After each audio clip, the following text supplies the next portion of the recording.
What's up, y'all? It's your girl Amanda, and we are here for the first episode of Mandy's Entertainment Reviews. So don't be confused.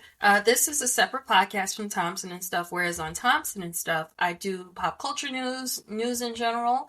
This will more so be for reviews, just like I did for Mandy's quick reviews and all that stuff. Just a separate podcast, that's all. But thanks for subscribing. So for the first episode, I am doing the Gary Coleman documentary, which premiered on Peacock in August of 2024. I've been sitting on this episode, or not this episode, recording this episode for almost 2 months, and finally I do have the time to record this. The way it goes is I give my thoughts, I break down what I know, what I learned, and what I want to know, KWL. If you didn't go to first grade, then, well, if you did, if you know, you know.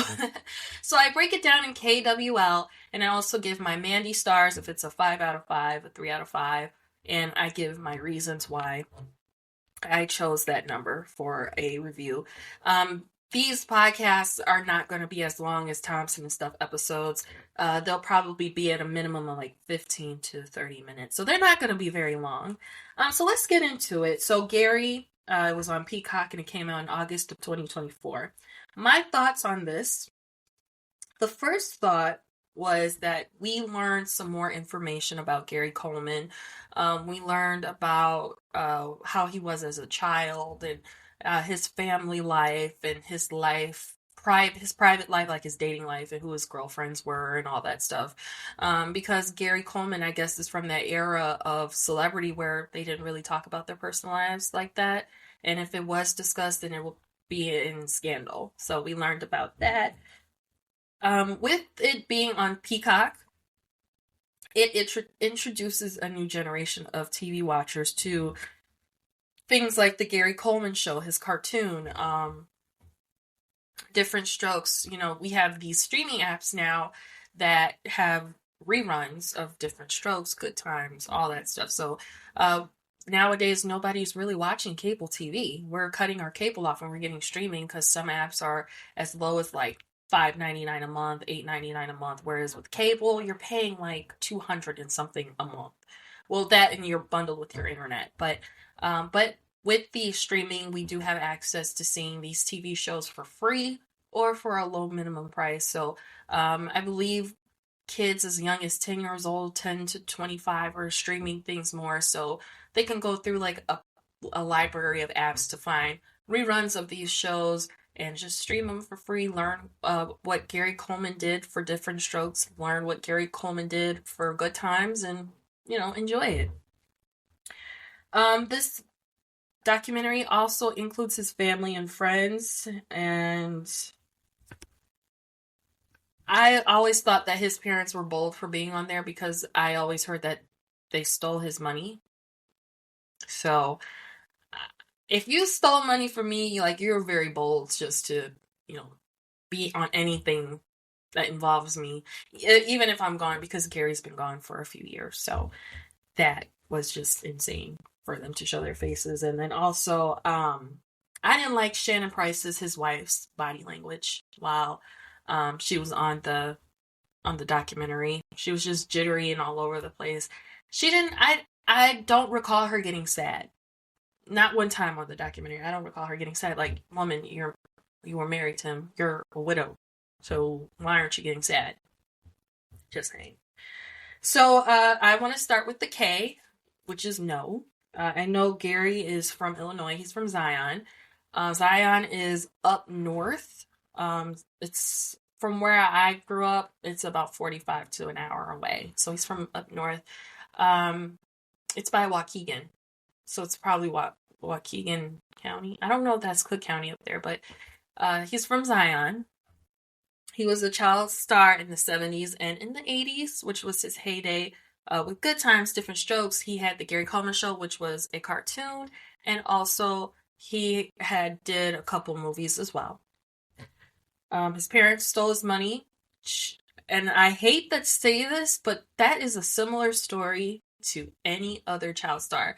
When I think about parents stealing money from their celebrity children, I automatically think about Gary Coleman Aaron Carter, and there's another one I think about all the time.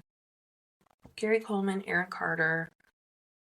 Well, I think it's just Gary Coleman and Aaron Carter. Yeah, I think about Aaron Carter too, because his mom stole millions of dollars from him too, and which caused him to go into a spiral, with the IRS and all that stuff.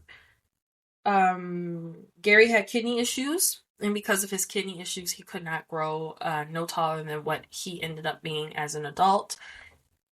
He died in Utah, and he married a much younger woman who is Shannon Price, which we've all seen before on TV when he passed away, not the documentary, because I think it's about 15 years since he passed away between then and now. So we used to see her a lot on TV right around the time, like on ET and stuff, as I remember.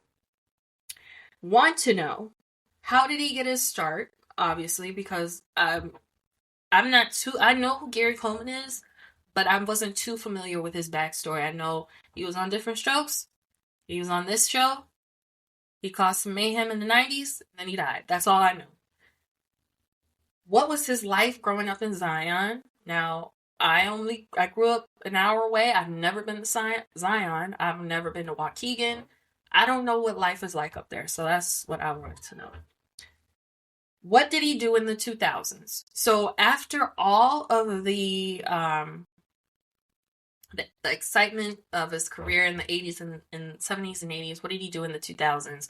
90s, he did some TV, but not much. But what did he do in the 2000s up until he passed away? That's what I wanted to know. Did he have a relationship with Dana Plato after Different Strokes? And what is Shannon Price up to now? So we're going to go to the learn. These are things that I learned. Some of them may or may not answer my questions, which is okay. It's still something I learned. So, one, how did he get his start? He was a model at the mall. That's like the old school way to get discovered is the mall. Like, models got discovered walking the mall.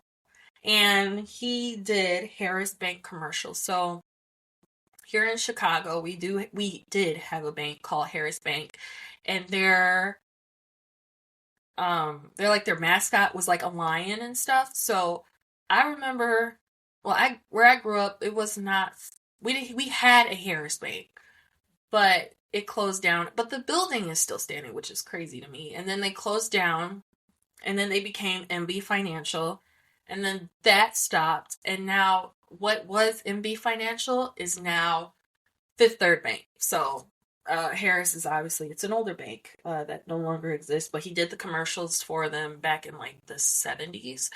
So Harris Bank has been around like for years and years and years before they shut down.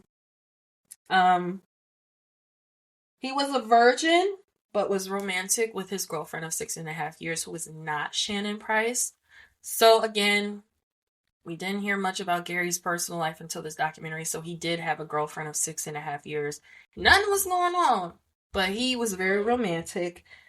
He had a close relationship with Todd Bridges. Obviously, it was a great relationship, because had it been a sour relationship, he would not have spoken ill on him on the documentary, or he would have not done the documentary at all. So that was still good to know. Now, I know I've seen every episode of Fresh Prince of Bel-Air, but I must have forgot about the one where him and Conrad Bain was on one of the episodes. I guess it was the episode where they were selling the house, which I really don't remember. So I didn't know that they did a cameo appearance on there. It was like a 5-minute cameo appearance, that's all. He hated What You Talking About, Willis, which was weird to me, because What You Talking About, Willis is your bread and butter. Like, I don't understand how can you hate that. Like, it makes you money, you're known for it, that's how you got your celebrity. But then again, I understand, because, things can get repetitive. Things can get repetitive and annoying. So, I understand, but it also pays your bills. Vegas would make bets on who would die first, Gary, Todd, or Dana, which I thought was mind-blowing and sick. But then again, Vegas puts bets on anything, which I think is so weird. Like, why would you put bets on someone who dies? That's just sick. He actually was a security guard. And I always thought that that was like a sitcom joke. Like, oh, Gary Coleman, haha, is the security guard. No, he actually was a security guard. And for me, I think it was for a sense of normalcy for Gary. Because I think towards the end of his life, he kind of wanted to be a normal person. But, you're Gary Coleman. You can't be a normal person, And to answer what did he do in the 2000s for what he did like after the excitement of his career, he moved to Utah to do a movie. He ended up staying there. And yeah. And he ended up meeting Shannon. And they got married, and she didn't want to have a relationship with his parents because she knew of all of the things that they did. They stole the money and all that stuff. And I don't blame her, but at the same time, that's your in-laws. And, you know, I don't remember in the documentary if she contacted them to tell them that their son died, but I think that would have been important to have that connection. It doesn't even have to be love, love, love, buddy, buddy connection. Just, talk to them and be in contact with them. But my Mandy Stars, I want to say is a 3 out of 5. Now, I understand you're probably listening to this and thinking, oh, this is kind of slow. Because in my opinion, it was kind of slow. I was not a big Different Strokes fan. I was a Good Times fan. I remember him being on Good Times, but I'm not a Different Strokes fan. I didn't really keep up with Gary Coleman. And not only that, but Gary Coleman died, I was like 13. So I was still fairly young to know who he was. Um, and then it had a tragic ending. Like, when I watch celebrity documentaries, I like to see happy endings. And it wasn't no happy ending. So I give this a 3 out of 5. If you want to check it out on Peacock, you can. I don't want to put it on my list of recommendations, but if you are a 70s, 80s baby and you remember Different Strokes, this is something for you to watch. Thank y'all so much for tuning in to the first episode of Mandy's Entertainment Reviews. The next episode I am reviewing will be the Lisa Marie Presley book, which will probably be out within the next 2 weeks. Thank you again for listening, and be safe. Peace.